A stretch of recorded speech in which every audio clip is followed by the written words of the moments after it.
نکاح بیوگان. حضرت قاسم نانوتوی رحمت اللہ علیہ جو دارالعلوم دیوبند کے بانیان میں سے ہیں، ہمارے اکابر بھی بڑے عجیب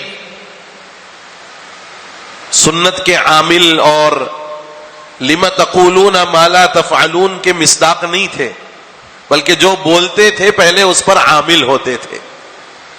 حضرت نانوتوی نور اللہ مرقدہ کا ایک جگہ بیان طے ہوا نکاح بیوگان پر، بیوہ عورتوں کا نکاح کروانا.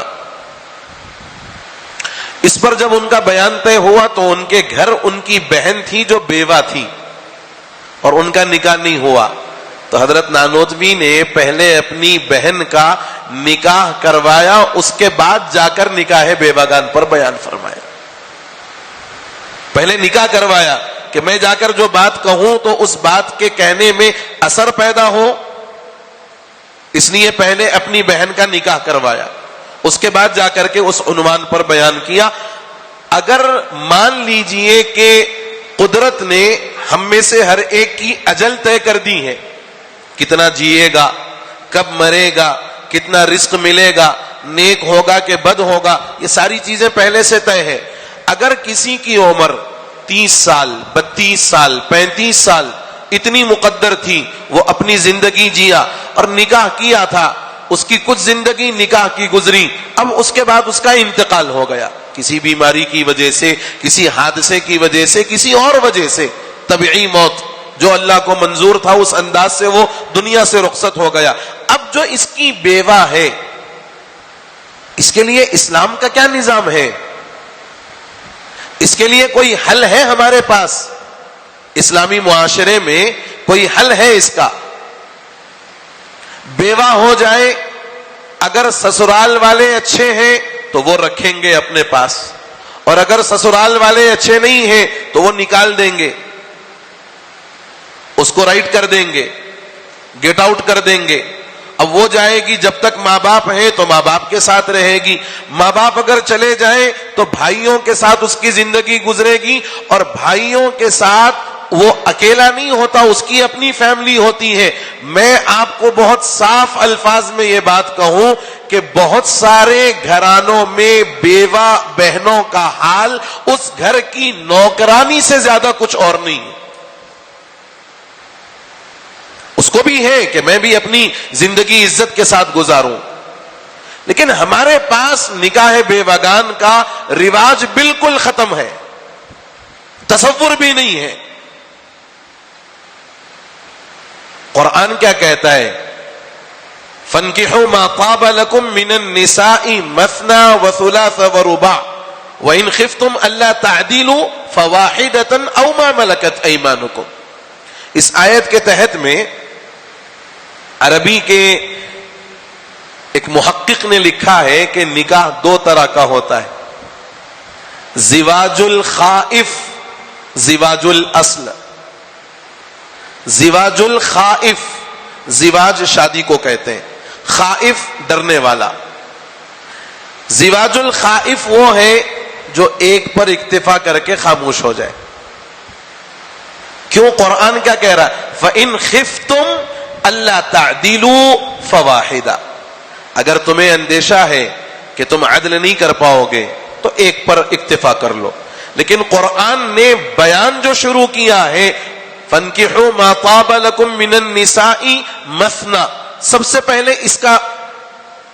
اس کا حکم دیا کہ کم سے کم یہ ہے، اور اگر گنجائش ہے وَثُلَاثَ، اور گنجائش ہے وَرُبَاعَ. یاد رکھو کہ نکاح کو اپنی خواہش نفس کی تکمیل کے عنوان پر مت کرو.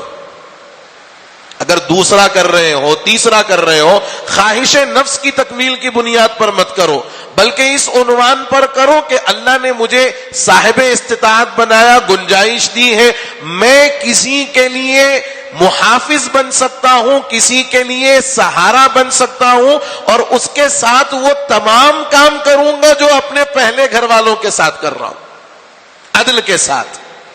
تو اس آیت کے تحت میں کہا کہ نکاح کی دو قسمیں ہیں، زواج الخائف، ایک تو ڈرنے والے کا نکاح وہ ایک ہے، اور ایک ہے زواج الاصل، کم از کم یہ ہے۔ ان بیوہ عورتوں کا پھر اسلامی نقطۂ نظر سے کیا حل ہوگا؟ کوئی برائی نہیں ہے، کوئی غلط بات نہیں ہے۔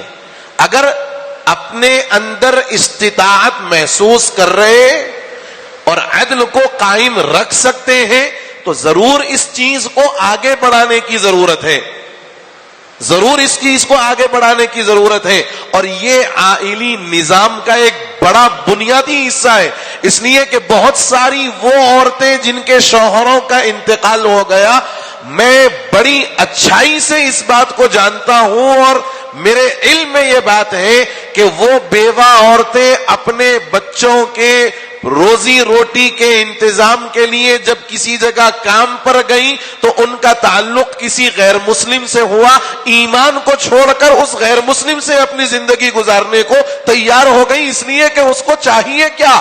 اس کو چاہیے کہ عزت کی کچھ روٹی مل جائے، چھت مل جائے، وہ اس کو دینے والا غیر مسلم مل گیا، وہ جانے کو تیار ہو گئی، ایمان بیچنے کو تیار ہو گئی۔ ایسے کئی ہیں، آپ حضرات کے بھی علم میں ہوگا۔ تو اس پر افسوس کرنے کے بجائے اور اس پر اپنے آپ کو کوڑنے کے بجائے اس کا وہ حل نکالو جو اسلامی نظام نے پہلے سے تیار کر کے رکھا ہے، پہلے سے اس چیز کو تیار کر کے رکھا ہے۔ اس چیز کو آگے بڑھانے کی ضرورت ہے، اور یقین جانے جو نیک نیتی کے ساتھ اور اللہ کی رضا کے لیے اس عمل کو انجام دے گا، یقین جانے اللہ کی طرف سے یقیناً برکتیں آئیں گی۔ میں نے اس سے پہلے بھی کہا کہ ہم کوئی پالنے والے نہیں ہیں، ہم صرف ذریعہ ہیں۔ اور حدیث میں فرمایا گیا انما تنصرون وترزقون لضعفائکم، تمہارے جو کمزور ہیں، تمہارے جو گھر کے اندر چھوٹے ہیں، ان کی برکت سے تمہیں رزق دیا جاتا ہے، اور عورت مرد کے مقابلے میں کمزور ہے، اسی لیے اللہ نے فرمایا الرجال قوامون علی النساء، کہ مرد عورت پر قوام بنا کر پیدا کیا گیا ہے۔